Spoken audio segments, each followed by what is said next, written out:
he is the Republican leader, that he is the leader of the opposition party against the Biden administration, and we expect him to lead that way, not to pass the Biden administration's agenda. Welcome back to America Decides. As we covered earlier in the program, Congresswoman Marjorie Taylor Greene is continuing to publicly question if Speaker Mike Johnson is fit for his job. So let's bring in our political panel, Olivier Knox and Kadia Goba. Olivier is a longtime national political correspondent. Kadia is a political reporter for Semafor. Great to have both of you here at the table. Let's begin with you, Olivier. Speaker Johnson, he's appearing with Trump. Is that going to be enough to satiate the right flank in the House GOP? No, I don't think it is. There have been complaints from the right flank of the House GOP that they're not getting enough of their own agenda through a House that they recaptured. You've heard public angst from some of their leading figures. Marjorie Taylor Greene is one, of course, but Chip Roy, for example, has complained about the lack of a Republican agenda moving forward. It will not be enough unless, of course, Donald Trump changes his mind. This is the man who can change the course of actions and events in the House of Representatives with a simple social media post. Kadia, when you cover Speaker Johnson, which you do frequently, do you see someone who's really in danger of losing the gavel? I think it depends, but I don't think Marjorie Taylor Greene has a lot of the support that she would need. Democrats have been very outright saying that they would support a motion to vacate measure. They've also said they would vote to table. So I'm not quite sure that she has the support that would, oust another speaker. I also think Republicans are a little annoyed and uneasy about going back to their constituents and asking for another 2 years when the dysfunction has been so incredible. So I'm not sure that's going to be a winning message going into November for House Republicans. And Kadia, another issue some Republicans are uneasy about in election 2024 is abortion rights.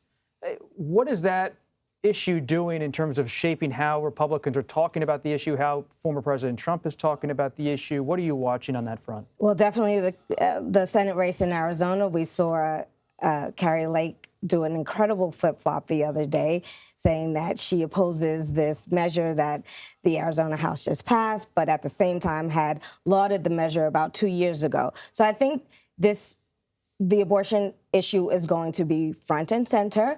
Republicans are going to be very uneasy and very uncomfortable talking about it. They don't coalesce around any, they haven't acquiesced or talked about any message that they can talk about all fluidly together, and sadly. And I think it's going to impact whether or not, the big question is whether or not people with these abortion measures on the ballot, whether or not they're going to go in and vote for the measures and then split and vote for their Republican person on the ticket. That is what I'm really looking for, to see whether or not that changes anything, all these ballot measures that are out there in support of abortion. So some Republicans, Olivier, might be uneasy about it, but former Vice President Mike Pence and others have criticized Trump for not supporting Senator Lindsey Graham and his push for a federal ban on abortion with a certain number of weeks included in that legislation. Does Trump have any risk of losing some of his evangelical support, Christian voter support, and others who oppose abortion rights by taking this more vague position on abortion?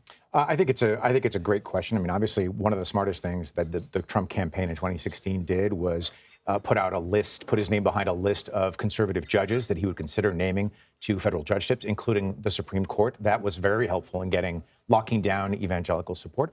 I think that what Mike Pence's comments show also is that there's a not inconsiderable number of conservatives and Republicans who are fine doing badly in a couple of midterm elections, maybe even a couple of special elections.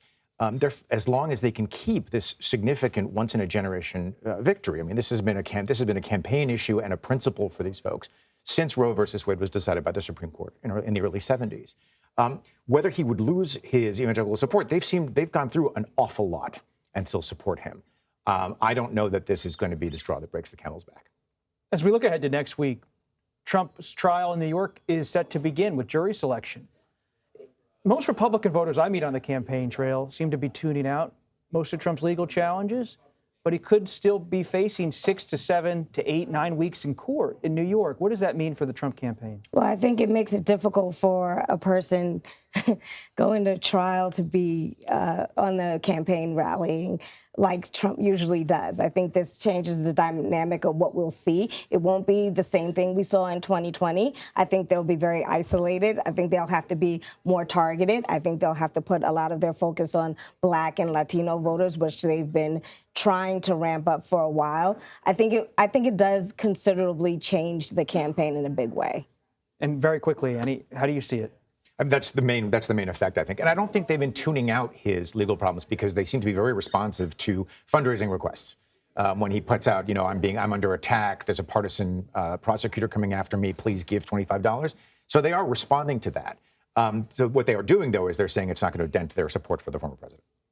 It's a lot to watch in the coming weeks. You have the Speaker of the House going to Florida on Friday, Trump going to New York. He's going to Pennsylvania first for a fundraiser and rally over the weekend, then who knows how long in New York. So many issues in this campaign. So glad we could have both of you, Kadia Goba and Olivier Knox, joining us here at the table for America Decides. Hope you come back soon. We appreciate you taking the time to join us.